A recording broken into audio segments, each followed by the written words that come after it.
В столь важный день в стороне не остался никто – общественники, горожане, школьники. 17 лет с тех пор, как название Малгобек высекли на Красной площади среди других городов воинской славы России. 8 октября 2007 года за мужество и стойкость указом президента Российской Федерации Малгобеку присвоили почетное звание. Грамота о присвоении городу Малгобеку почетного звания «Город воинской славы» вручается делегации Малгобека. 442 дня. Именно столько длилась битва за Кавказ. 9 октября исполняется 81 год со дня героической победы. Кавказ защищали воины-интернационалисты. Армяне, грузины, азербайджанцы, русские, осетины и ингуши. Героический подвиг защитников Малгобека не забыт.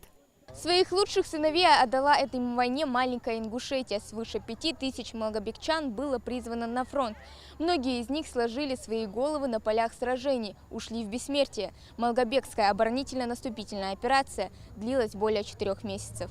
Кровопролитные бои под Малгобеком отражены в военной хронике, как пример мужества и доблести защитников города. Останки около 800 солдат Красной Армии нашли покой на этой земле. Имена всех высечены на памятной стеле.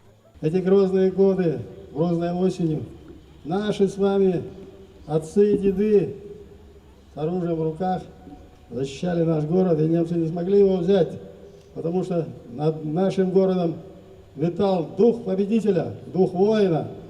Основанный 24 августа 1933 года, Малгобек не предполагал, с какими трудностями ему придется столкнуться. В первых числах сентября под непрерывными ударами гитлеровской артиллерии и авиации началось массированное наступление. В числе тех, кто защищал родной город и страну, был и прадед Магомеда Шадиева.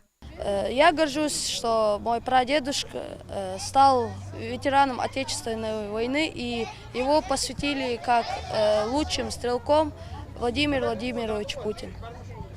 Каким он был? Ты его помнишь?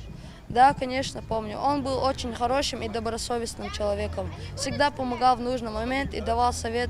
Наши предки мужественно отстаивали интересы страны во всех сражениях. И такие мероприятия – еще один повод напомнить современной молодежи о героическом прошлом и не менее достойном настоящем. Это очень важная дата для нашего народа и для нашего города.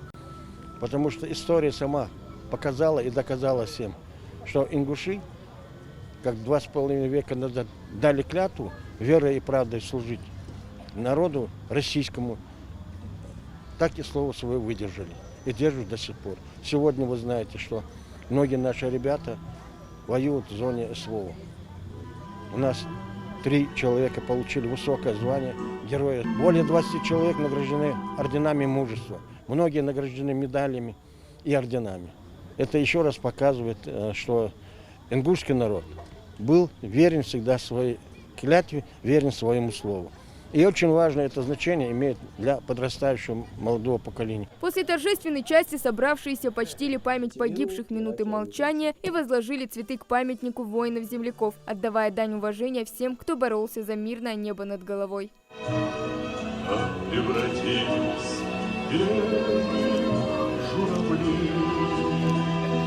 Хава Гагиева, Мулат Гиря Хильгов, Магаз 24.